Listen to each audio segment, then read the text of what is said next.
and welcome to another episode of From Rock to Jazz. This week we are looking at forming chord progressions with 7th and 9th chords.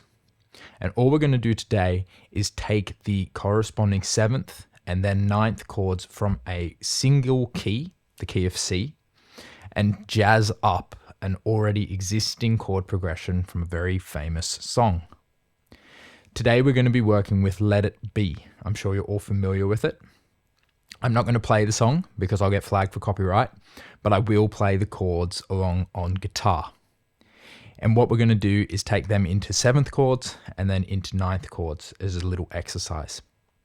The chords for Let It Be, if you don't already know them, are just C to G, A minor to F, back to C, to G again, and then we get an F chord with little bass rundown, and finishing on the C.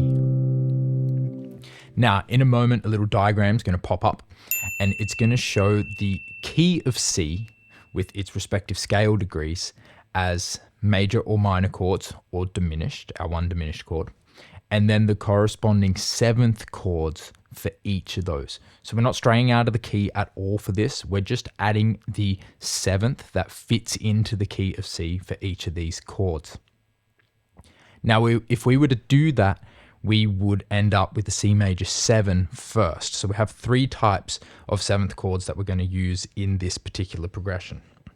The G becomes a dominant 7. Now, the difference between these two, real quick, is that the C major 7 is a C major triad with a major 7th added in. That means we're adding a B into a C chord.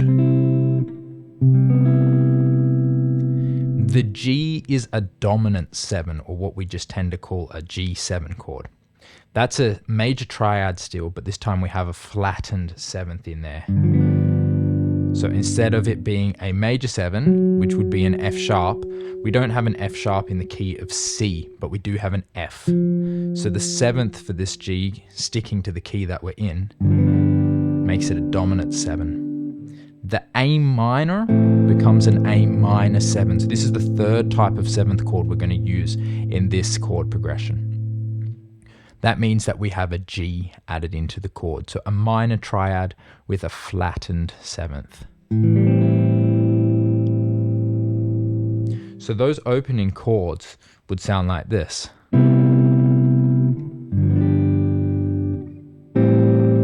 And then the F would become an F major 7.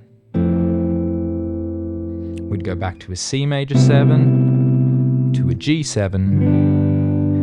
And then what we're going to do is have a look at this little descending run. And instead of just having it as bass notes, we're going to turn it into an actual descending chord progression. And to do that, I'm going to come up the neck so we get a nice horizontal movement down to our tonic, which is the C. So if we were to play this normally, we would have F major to E minor to D minor to C. So it'd go, which sounds really lovely. If we were to play these all as 7th chords, again, sticking to how they fit into the scale, we get F major 7, E minor 7, D minor 7, and then the C major 7. So have a listen to that.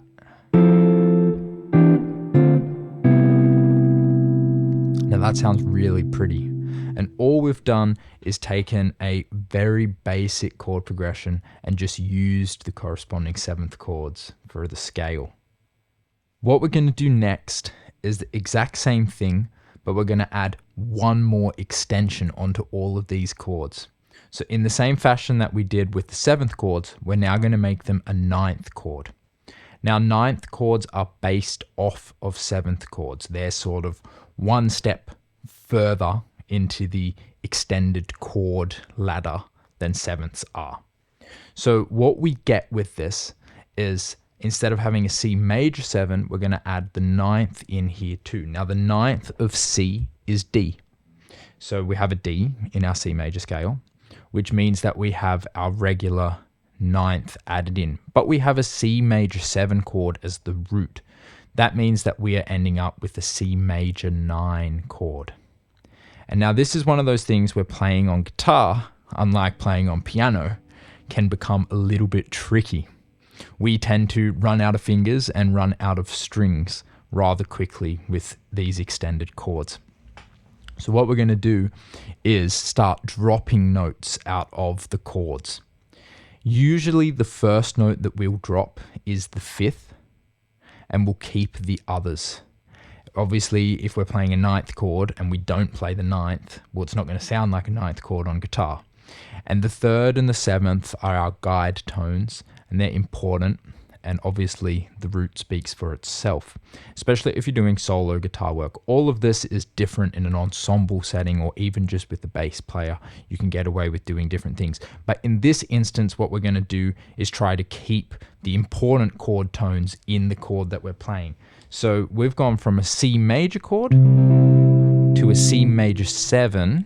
And now we want to add this D in there too. And we're going to stick with our important tones. So I'm going to play the C, which is the root, the E, which is the 3rd.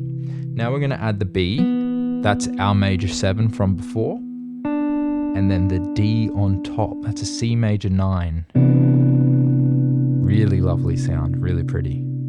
And that's going to be our first chord for this. So we have we've gone from having a normal C to a C major 9 chord. Similarly, for the G, we are going to change from having a G dominant 7. We add the 9th in, which is an A.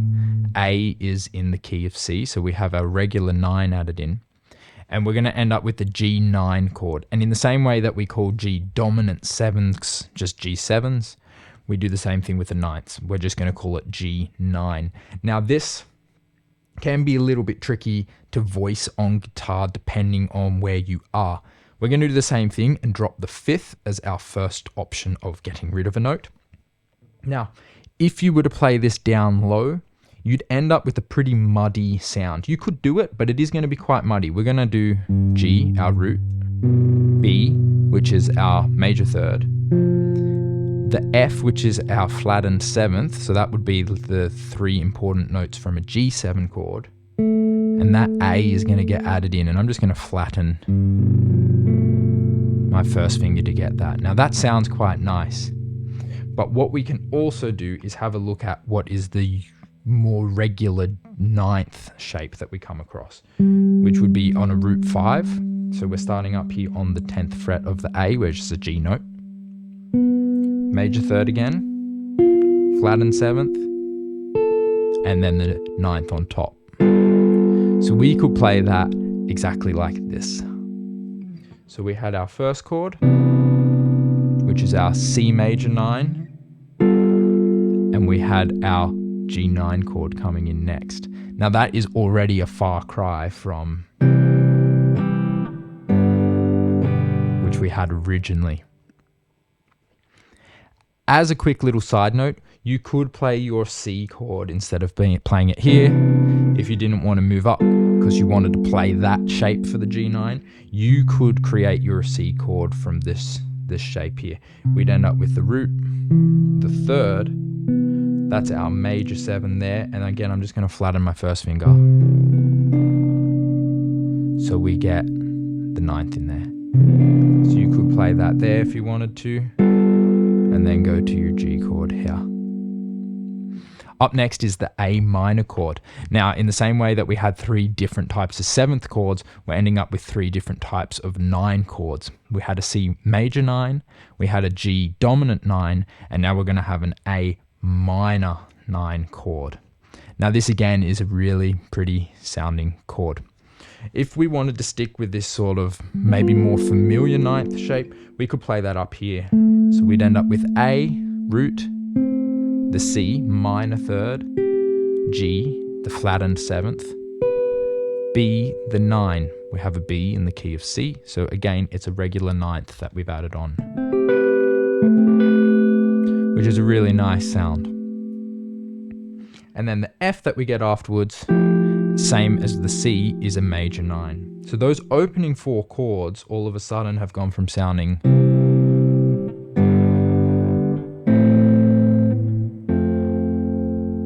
to sounding like this.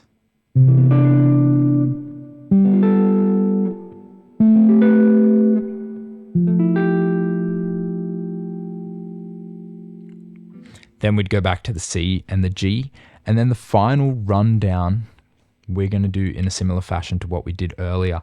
Instead of having it as a, which is our just regular major and minor chords, we turned it into sevenths.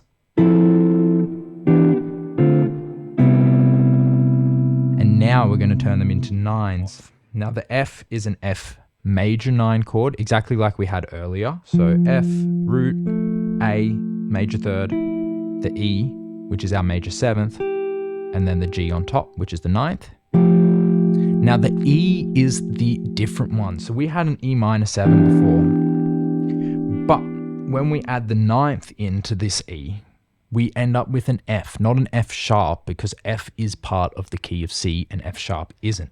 Now what that means is we actually have a flat 9 chord. So we're going to play an E minor bass triad with a flattened 7th on top. That makes it the minor 7th chord. And then we have a flat 9 on top. So it's an E minor flat 9. Now the way I'm choosing to voice this is in this shape here. E, root, G, minor 3rd, D, our flattened 7th, and F on top, which is our flattened 9th. Which is a nice sound, a little bit more dissonant than the other 9th chords that we've come across. So we go from our F major 9 to our E minor flat 9. And then we're going to play a D minor 9 chord, which is the same shape that we had earlier for the A minor 9. And then I'm going to finish with that major 9 shape on the C. That all together sounds like this, and it's pretty tricky to play.